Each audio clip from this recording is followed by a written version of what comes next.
You are listening to the world's only podcast about Dungeons and Dragons advice. No plan, no problem. Hey, you're alright. Hey, I'm alright. hey, We're alright. hey, All together, alright. Hey everybody, welcome to No Plan, No Problem, a weekly D&D advice podcast where every week 2 Dungeon Masters take a mythical quest to try and come up with 3 actionable tips for you to use in your next game. I'm your Dungeon Master Anto. And you've activated my trap card, Matthew Perkins. You can find my stuff across the internet at icarus-games.co.uk. And you can find my stuff over at matthewperkins.net. So today, Matt, we're going to be talking about everything to do with traps, trapping our players and trying to keep them alive or potentially kill them with traps. We'll figure out which one we want to do. Hey, so today, the very first adventurer is helping us with our very first quest for our very first tip. I can't actually read their name because the font is too small, but they're from RPG Stack Exchange, and this mysterious person asks, how to deal with players that wants their characters to do automatic perception, stealth, and searching for traps/secret doors. And I'm gonna read the whole question here. Every time my players are exploring a dungeon, they want their characters to do perception checks for monsters, perception checks for traps, and or secret passages while being on stealth mode, all at the same time. If a monster comes or if they activate a trap, they get mad because my character is always looking for traps. And if I say they need to declare their actions, the game goes like this. Player says, I check for traps and secret doors in the wall, the floor, the ceiling. I also want to hear anything unusual and I want to walk silently. They want to be on automatic mode, expecting me to roll for their PCs every time they enter a new area. How can I deal with this? I actually think this is a pretty easy one. Use the passive stats. Oh, yeah. I mean, but that's the simple answer is that mechanically you want to use passive perception, passive stealth, etc. unless they call for it, or unless you call for it. So passive stats is like you presume that you've rolled 10 and then you add your modifier. Yes. But like, hey, if a players are gung-ho gamblers, they are likely to roll above a 10. You know what I mean? It's not the most mathematically sound bet to take, but they will want to do that. They'll want to say, yeah, but why can't I roll for that? I know you said we just sprung a trap, but why couldn't I have rolled for that if I said I'm always checking for traps? What do you say then, Anto? I typically do it as kind of explaining to the player that the passive stats represent kind of not looking at anything or looking for anything in particular. So if you're an experienced adventurer, you're going to be going down these corridors, you're probably going to be aware of like the most common kinds of traps. So your passive perception probably would serve you. But when you need to roll a specific perception, obviously because you're rolling a dice, there is a chance that you will get lower than your passive number. Not me. I always roll high. The way I explain that to the players is you narrow your focus. So when you make a perception roll, you are looking at the floor, which means you're not looking at the ceiling. And if there's something on the ceiling, you're going to miss it. That's how we represent you rolling poorly and not seeing that trap, is that you were focused elsewhere. Okay. For this specific example, the Dungeon Master just needs to be like, look, I will tell you when to roll your gosh darn dice. Hey, good. Hey, congratulations on keeping that sentence clean. I could see how angry you were at these players, but you didn't let them have it. You didn't unleash the wrath, and we get to continue having a family-friendly podcast. There is a problem with rolling dice. If I were a dungeon master and I were to say, all right, someone give me a perception check, and the players go, oh, there's something around here. Ooh, yeah. Have you checked this room? Look at this. He got me to roll the dice. So that means there's something here. Is it a trap? Is it a goodie? Ooh, give me the goodie. Give me the goodie. And they're always saying that. All my players, all the time, speaking in that goddamn voice. Yeah.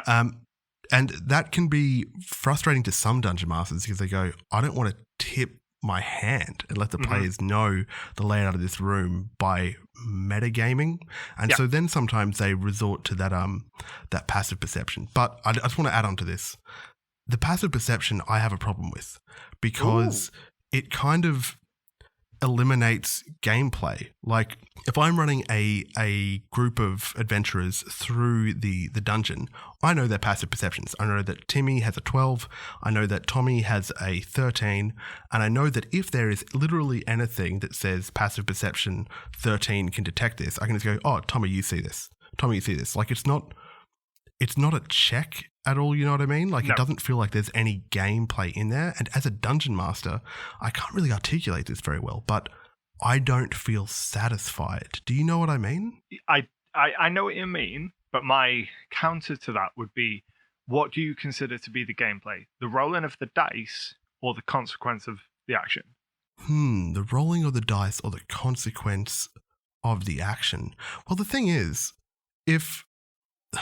look, the consequence of the action, but I don't see passive perception as having consequences. It's not really like a choice. It's just something that happens. Hey, Tommy, you see this trap. That is true, but then they still have to deal with it, because one thing that I think that is a problem for a lot of dungeon masters, and something we all fall into, is sometimes we can view traps as a problem for the player and forget that a trap should serve an actual purpose. So you don't just trap the middle of a room for no reason. You put a trap there to serve a purpose, and if the players discover it, that trap should still be between them and whatever they're trying to get to. So if there's a trapped door, they might notice that the door is trapped, but they still can't just walk through it without triggering the trap. They have to deal with it before they can progress.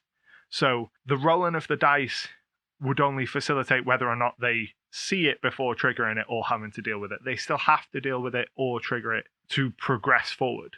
And if a trap doesn't have that condition where if they don't roll to see it, it's not narratively satisfying, then the trap probably wasn't actually serving a purpose to begin with. Yeah. It was probably trapped away from where their goal was, or didn't have any actual direct tie that meant this is what this trap was placed here to do. I kind of see where you're coming from with the distinction between, is the game the role or is the game the consequences and the choice? Because when I think about the trap in context like that, it'd be like, risk reward, like, hey, that corridor is definitely trapped. Like, you don't have to you don't even have to roll to go, that is trapped. You know that there's danger down there. There is treasure right there in a pile. It's like, yeah, do we want to risk it? And like the example I think of this is Tomb of Annihilation. In the final dungeon of that, there are lots of kind of like semi-optional kind of treasures that you can go and get. And from experience, you know, every time we walk into one of these juicy rooms, we trigger a juicy trap, and they are incredibly lethal.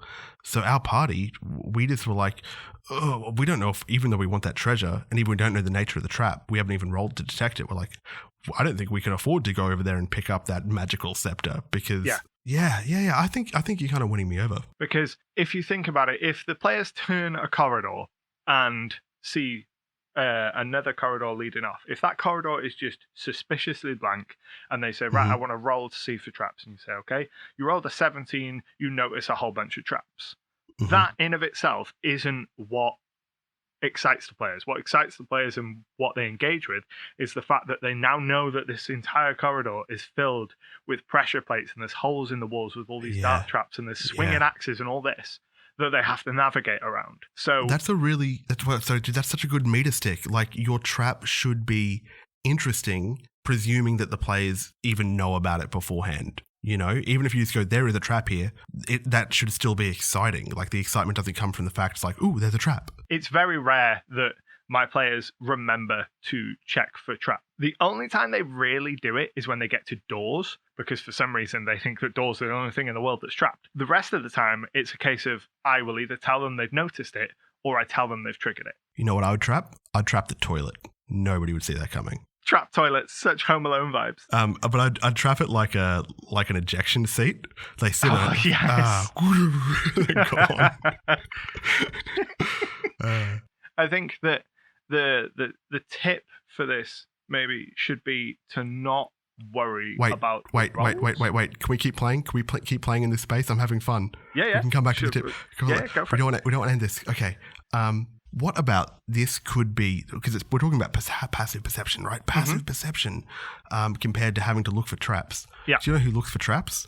Old school players. They walk ahead with their 10-foot pole and they poke everything.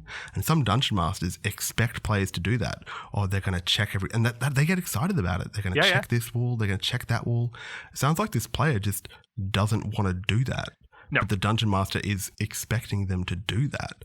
Like, how do you feel about that distinction? I think that is probably accurate.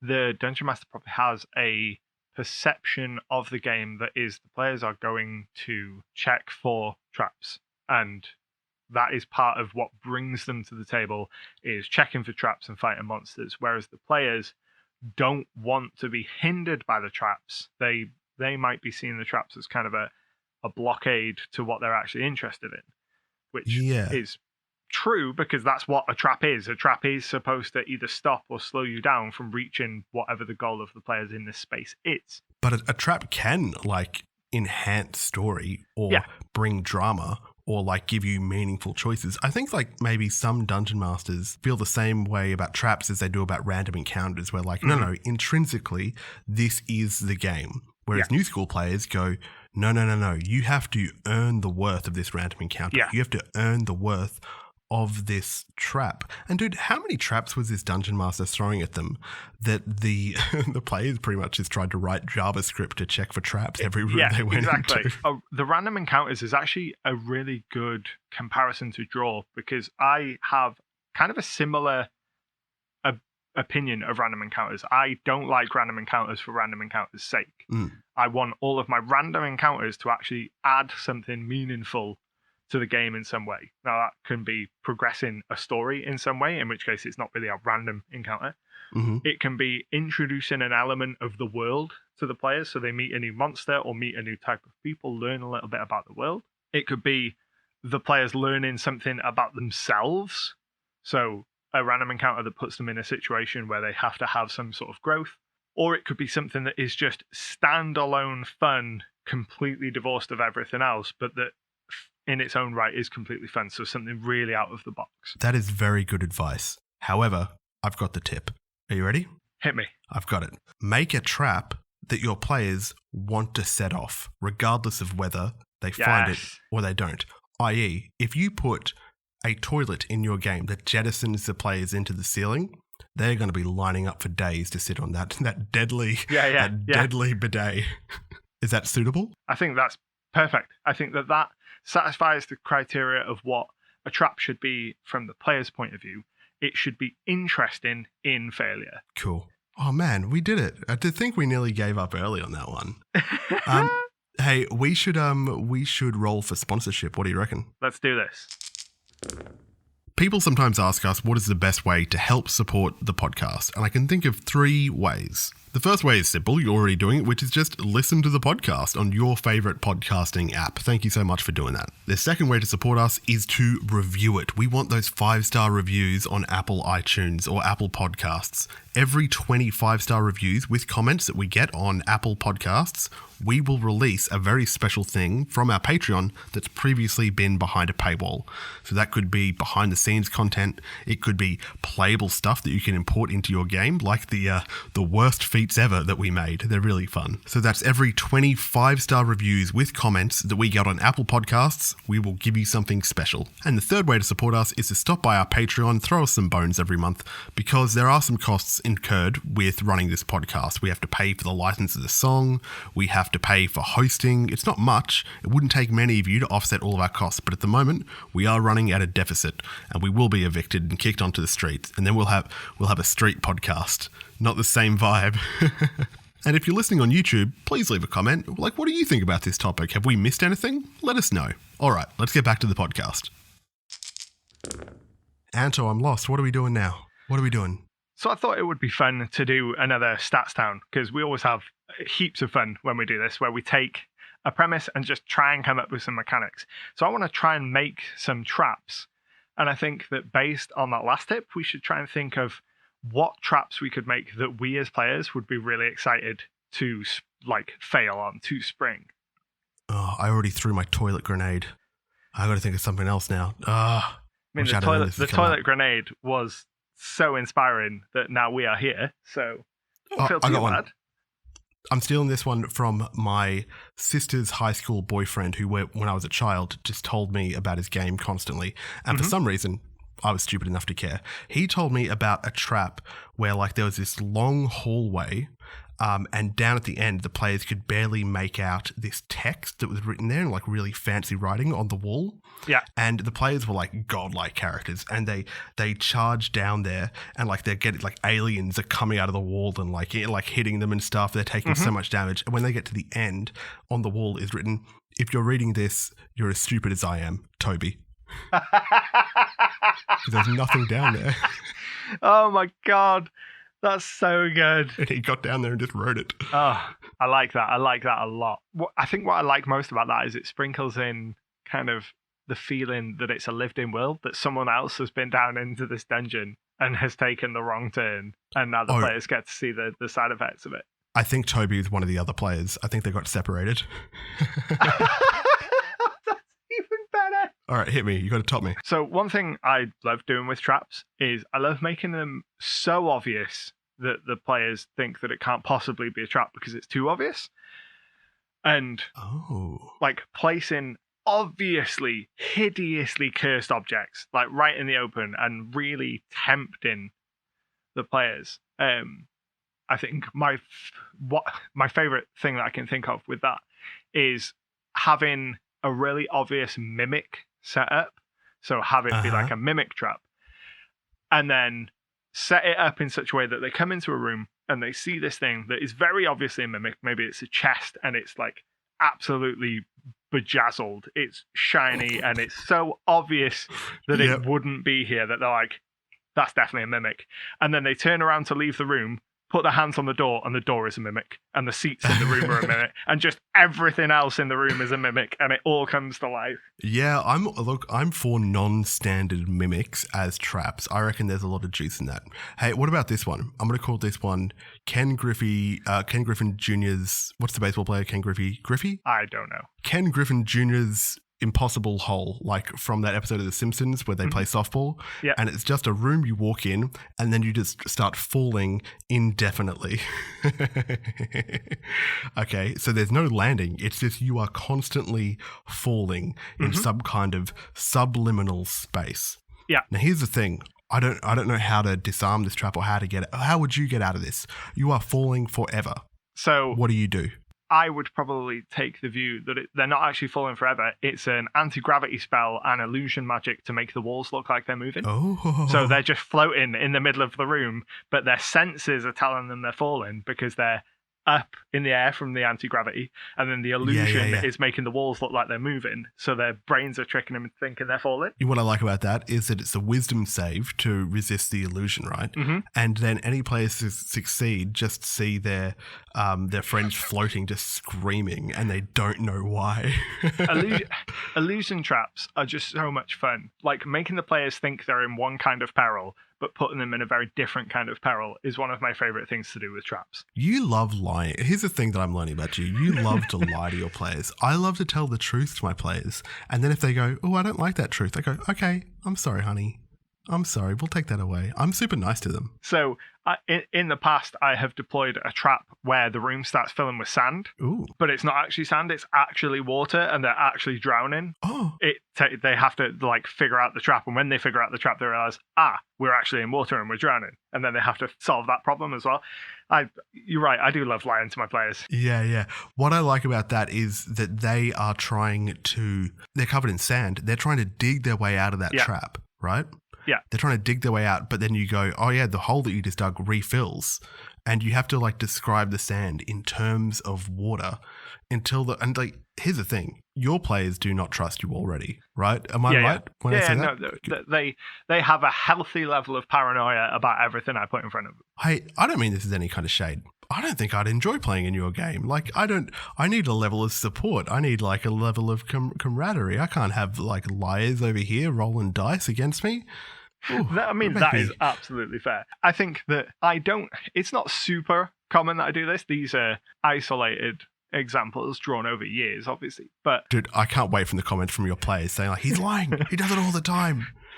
You're not allowed to comment on this, John. Just stop right now. Stop typing. I can hear it. What are we doing? We're coming up with traps that are fun to be triggered. And yes. Okay. Here's something for you. Come up with a trap that you would put in a house. if you were trapping one of your enemy's houses, how would you trap them? Don't take my toilet idea. Just one trap, right? Yeah, it's one trap. Okay. It would probably be some kind of glyph on a personal artifact. So something that the occupant of the house is the only one likely to interact with, and glyphed in some way that it won't trigger unless they do a very specific action. So like a glyph on their toothbrush so that the next time they brush their teeth, a fireball goes off. Oh, you're trying to kill them. Okay. Well, yeah, I mean, there's only three reasons you trap something. You're either trying to kill someone, stop someone getting somewhere, or capture someone. Yeah. Okay, well, I got another one. I got another reason. I'm going to try and embarrass someone, because the way I would trap them is the old paint bucket on top of the door frame. They enter, the players get covered in paint, and it doesn't do any damage. It's just now all of the other monsters go, he fell for that trap. And every single monster in the dungeon mocks this player covered in blue paint. Get a load of blue man group over here. That would be a really fun dungeon. Oh, you reckon? Like the players are going after like a wizard that's in a wizard's tower or a dungeon, and they expect traps, right? And the wizard expects to put traps. But the wizard is advanced enough to know that adventurers are tenacious. The chances are someone will get through his traps eventually. So all the traps are jokes. And it's just to embarrass and demoralize the group rather than trying to actively kill them because they're not going to die anyway. Just put them through the ringer of embarrassment and then deal with himself when they get to the wizard. And just be like, right, okay. Yeah. One bucket is a thing of tar, and the next trap is feathers. Yes, tar and feather them, paint buckets, slip and slides. Dude, why haven't we talked about Home Alone? Why haven't we talked about Home Alone? Oh my God. Ooh, we got to find a tip. We do have to find a tip. I suggest the last one. I'll leave it to you. I actually think that you nailed the tip with this, and that traps don't always have to be deadly to be fun. And that throwing some silly traps in, while it might not always make sense in context of the world, is a really good way to make the players have fun. Wow. That's good, because you suggested the tip, but I feel like I got the dub. I got the W. That's beautiful. Yeah. Okay. We're going to move on to our third tip. So the adventurer helping us on this quest for our third tip is Son of a Sofa Man over on Patreon, and they are currently our number one patron, in that they are our only patron, but they are our number one patron. And they're asking, springing traps on unsuspecting players isn't fun for anyone. Asking players to roll perception isn't fun, and it just tips them off that something might be afoot. Using passive perception to auto-detect traps isn't fun. Ergo, traps aren't fun, but they are a classic element of the game. How can we make traps fun? So I think these are things that we've kind of touched on in isolation in our other tips, and now, as if it was perfectly planned, we get to bring it all together. Yeah. I think our big boy number one patron, Son of Sofaman, has really touched on something, really tapped into our big boy brains. Yeah, this is good, because traps, I don't think they are fun, right? Especially in the classic sense. Yeah. That dungeon master that we were describing that does random encounters and traps and stuff, I'm presuming, just give me a yes or no. Do you have fun with that, Anto? No. Okay. No, me too. We agree. But 5th edition does have a solution to make traps fun. Have you ever read the rules for a complex trap? I have, but it's been a while. I will throw it open on my... Oh, no. There's a lot of text. I got you. Let me paraphrase. A complex trap is actually a trap that acts like a combat encounter. The trap activates on initiative count. You deal with it in initiative. So what you do is you have a trap that has a few elements, right? It has a number of elements that fire off on like initiative count 20, initiative count 10, right? Maybe on initiative count 20, these blades come out, right? On initiative count 10, these darts shoot out of the wall. It has multiple elements. It also has a constant threat, like maybe the blades are constantly in the air. So if you finish your turn in one of these squares, you take damage or something, right? And deactivating it isn't as simple as just a roll. What you have to do when you're dealing with this complex trap is you enter initiative as the party, and then you kind of move around the map and you try and disable element by element. I got to get rid of those darts. I got to get rid of those blades. I got to get rid of this flame or whatever. And it can span rooms and rooms and rooms. And it doesn't become just there's a trap. I got launched into the air by this toilet. Yeah. It becomes, wow, we have to dismantle this occupational health and safety hazard Yeah. and live to tell the tale. Have you ever tried running a complex trap? I have, actually, now that I think about it. That sand example I gave previously was a room where they enter into the room starts filling with sand, but it's actually water, but then all the exits out of the room were also traps. Yeah. And it was just trap on trap on trap, and they had to deal with all of them all at once in initiative. Did that take about as long as a combat encounter? Yes. Like in real time? Yeah. Okay, cool. A good way of looking at it, a good way of looking at traps in general, is to just make sure they have some kind of purpose. Because I think a lot of what makes traps not fun is they exist just to exist. Because the dungeon master goes, right, this is a dungeon, it should be trapped. What trap is there? I'll put a trap there. Rather than thinking about the purpose, like, what's this trap for? Look, I'm going to play devil's advocate, the advocate of the devil. Mm-hmm. He's my mate. So there is a purpose for traps outside of, like, you know, this trap is guarding the treasure, or this trap is guarding the boss's den, or something like that. Outside of the game, the purpose of a trap from a dungeon master's perspective is, oh, okay, this is padding out the game a bit. I get to take a bit of a breather. Mm-hmm. You know, I get to add content into my game that isn't high intensity for me to run. Mm-hmm. It might take up 20 minutes, 10 minutes of the session, and that's going to help me pad out my session. Like that is useful. Like, do you think, or do you think that's kind of like a not worthwhile? No, I completely agree that is useful. I would argue, though, that that's when it's best to just deploy a puzzle, which I think is a distinctly different thing to a trap. It might have trap elements, but if I want to stall for time, I throw a puzzle at the players, you know, or I throw a binary choice and be like, there's two doors, which one do you want to go through? And they'll spend an hour arguing over which one's the right one. Did you ever, okay, there was this one, I think it was an MT Black adventure, maybe even his first adventure. And the reason I kind of stand MT Black is because he's an adventure writer based in Australia, where I'm based. And so you got to back your boy. Mm-hmm. He had a fun puzzle or trap in one of his where it said there was like 3 doors, and there's like an owl above one, a jackal above other, and a scorpion above one. And the text says, you must pick a door or in 10 minutes you will die. And the puzzle is, it doesn't matter which door you pick, they all go to the same place. But if the players don't pick a door, then they all die. I love traps like that are kind of tricking the players. Wow, I really do like lying to the players. Let's not dwell on that. Is your name even Anto? I would use a puzzle to slow the players down. I don't think I would use a trap to specifically buy for time. Okay. I think if I'm putting a trap in front of the players, I'm putting it in front of the players for a reason beyond buying for time. Like maybe to expend their resources. Is that a worthwhile use for a trap? Expending resources is a really good use of traps. So I think that it's okay sometimes to kind of be a little bit meta about it and think, right, okay, what have the players got access to presently, or what spells can I make them burn that are kind of common resources or common spells? So, you know, every wizard learns Fireball. So if there is a trap that I can set up that can only be solved by casting Fireball on it, I can make them waste a resource.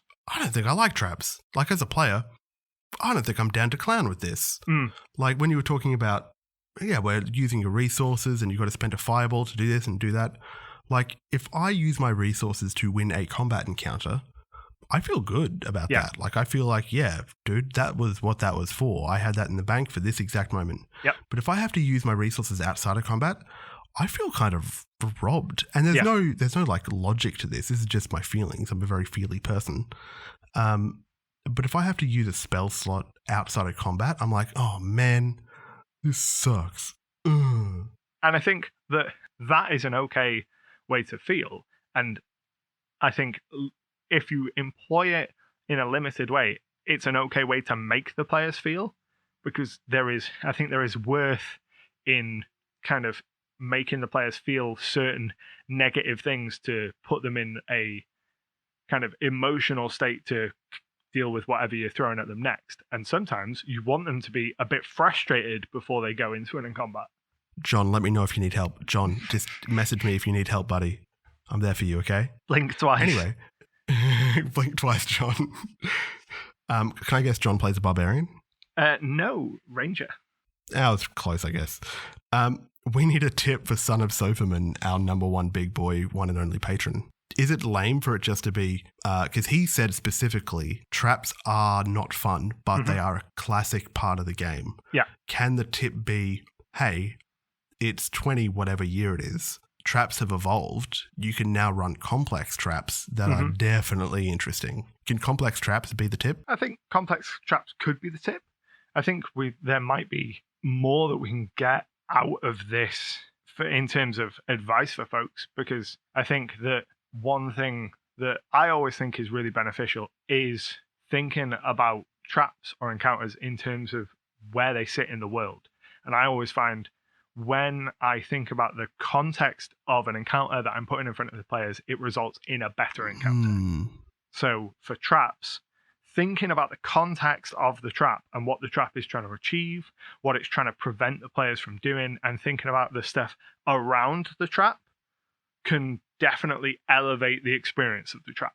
Okay, because I suppose actually that's a good point, because some of the frustrations that a number one patron was saying is that, like, the feeling I got is they felt kind of inconsequential, like an inconvenience.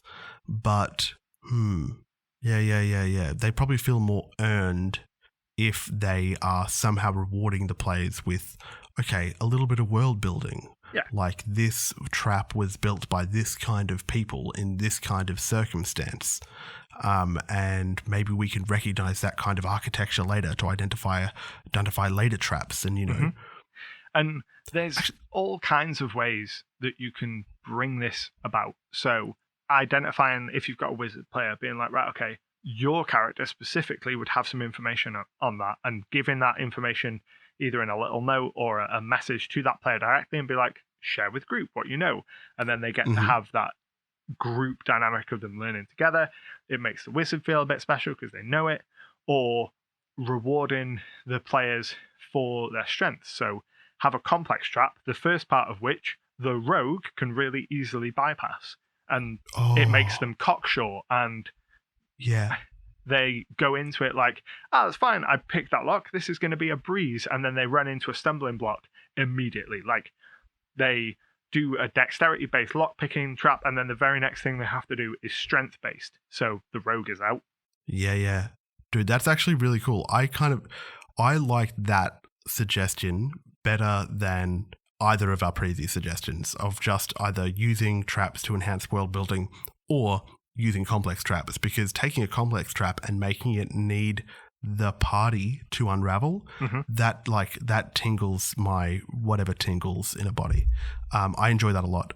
Can that be the tip? Is that okay? Yeah, I like that one. I think that is a good tip, to make traps that require a party. Yeah, because you wouldn't feel bored by a trap that was like, and we had to work together and do like a fastball special to beat it. Yeah, I love that. I want to do that. And I don't like traps, but I want to do that. So that's fun. Hey, we got there. We did it. We did a podcast. But Anto, what are the tips? So our first tip was to make sure you're making traps that the players want to spring or get fun from failure. Our second trap was to use silly traps from time to time to kind of break the monotony of traps in general. Toilets, the springing toilets. And then our third tip was to make traps that require a party to solve rather than just one person. Teamwork. Hey, what a great bloody bit of fun that we've had. Yeah. Hey, my name is Matthew Perkins. It's been great talking to you. You can find my stuff over at matthewperkins.net. That you ended that in such a way that I thought you were going to continue, and then it was so abrupt, and I was like, okay, well, my name is Anto, and you can find my stuff at icarus-games.co.uk. I like your cadence. This has been No Plan, No Problem. This has been No Plan, No Problem. The song playing us out is called All Together by a band called House Hats, and we'll see you all next time. Bye. On No Plan, No Problem. Thanks for listening. Bye-bye. All right.